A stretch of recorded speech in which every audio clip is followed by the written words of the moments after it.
دینی اسلام چینل جامعہ سیدہ فاطمۃ الزہرا مرید چکوال کے پلیٹ فارم پر عربی گرامر سیکھنے والے طلباء و طالبات، خصوصاً B S Islamic studies, M A اسلامیات یا سی ایس ایس اسلامیات کے پرچہ جات کے لیے، پی ایم ایس اسلامیات کے پرچہ جات کے لیے یا دیگر جو مقابلہ جات کے امتحانات ہوتے ہیں ان میں بہت سے سوالات عربی گرامر سے متعلق پوچھے جاتے ہیں، اور اسی طریقے سے جو لیکچرر کے انٹرویو ہوتے ہیں ان میں بھی عربی گرامر کے سوالات پوچھے جاتے ہیں۔ آج کی گفتگو میں ہم اسماء ضمیر کسے کہتے ہیں اور یہ اس کی کون کون سی قسمیں ہیں، مختصر انداز میں گردانے بھی آپ کو اس کی بتا دیں گے جی۔ ضمیر وہ اسماء ہیں جو غائب، مخاطب اور متکلم پر دلالت کرتے ہیں اور جب ضمیر اسم کی جگہ پر آتے ہیں، اسم جہاں استعمال ہونا تھا اس کی جگہ پر ضمیر کو استعمال کیا گیا۔ مثال کے طور پر ہوا ہے ایک ضمیر ہے، اس کا مطلب ہے وہ ایک مرد۔ اب وہ ایک مرد سے مراد کوئی بھی شخص ہو سکتا ہے، زید ہو، عمر ہو، بکر ہو، تو گویا کہ زید اور عمر اور بکر کی جگہ پر ایک لفظ جو اسم استعمال ہوا ہے اس کو ضمیر کہا جاتا ہے۔ اس میں ضمیر کی 5 قسمیں ہیں۔ اس کو دوسرے الفاظ میں بنیادی طور پر اس میں ضمیر کی 2 قسمیں ہیں، ایک ضمیر متصل اور ایک منفصل۔ ان دونوں کو ملا کر کل 5 قسمیں ضمیروں کی یہ بنتی ہیں جی۔ متصل ضمیریں وہ ہوتی ہیں جو کسی کلمہ کے ساتھ مل کر آئیں، اس کو ضمیر متصل کہا جاتا ہے جی۔ اور اس کی 3 صورتیں آگے بنے گی، یا تو ضمیر مرفوع متصل ہوگی، یا منصوب متصل ہوگی، یا مجرور متصل ہوگی۔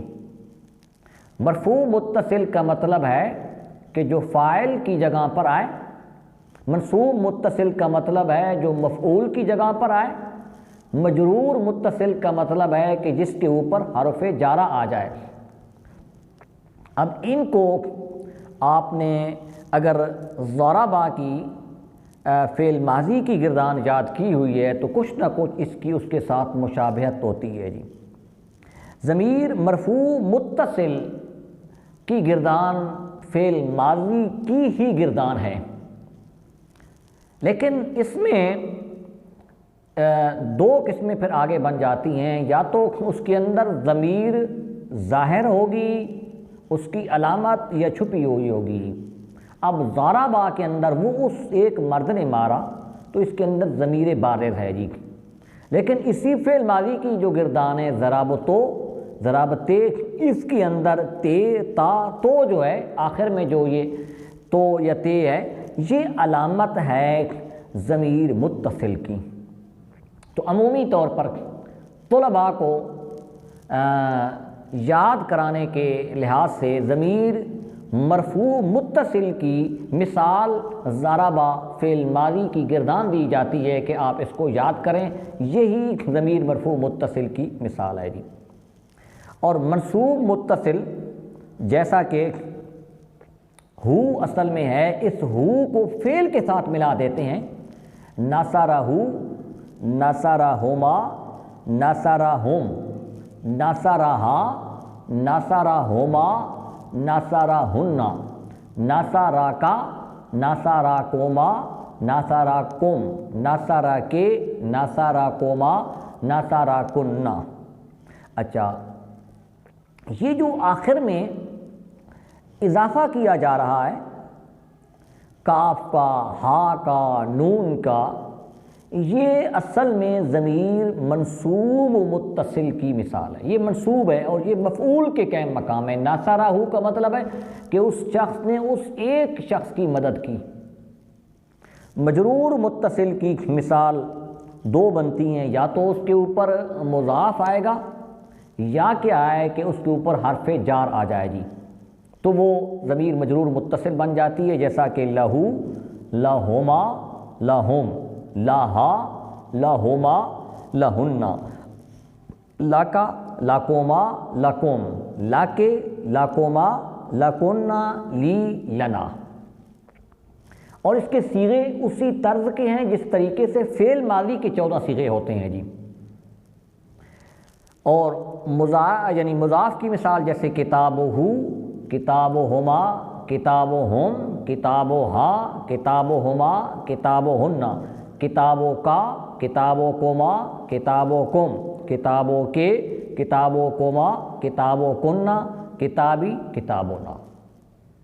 یہ 3 قسمیں بن گئیں، مرفوع متصل اور منصوب متصل اور مجرور متصل۔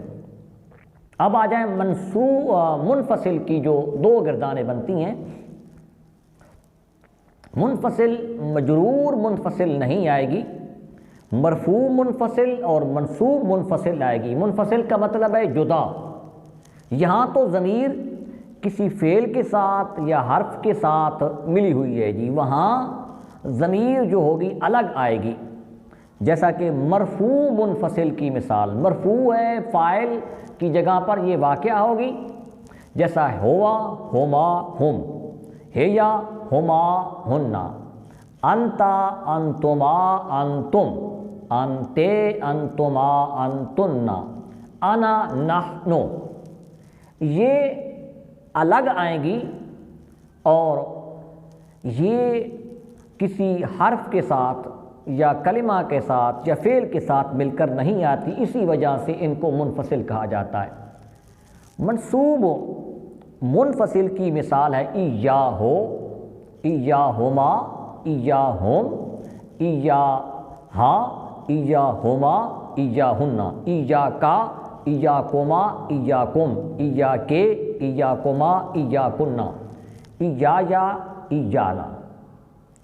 تو طلباء سے گزارش میری یہ ہے کہ اگر آپ عربی گرامر کو سیکھنا چاہتے ہیں، صرف اور نحو کو اچھے انداز میں سیکھنا چاہتے ہیں، تو سب سے پہلے آپ کم از کم ایک باب کی گردانیں یاد کریں، پہلا یہ کام کریں۔ دوسرے نمبر پر یہ ضمیریں کی جو 5 قسمیں ہیں ان کو رٹا لگائیں، یاد کریں جی، ان کو ذہن کے اندر بٹھائیں، یہ کون سا صیغہ ہے، اس کا معنی کیا ہے اور یہ کس جگہ پر یعنی واقع ہوتی ہیں یا داخل ہوتی ہیں۔ تو انشاءاللہ اس سے اگلی گفتگو بھی مبنی کی اقسام کے بارے میں ہوگی۔ شکریہ والسلام۔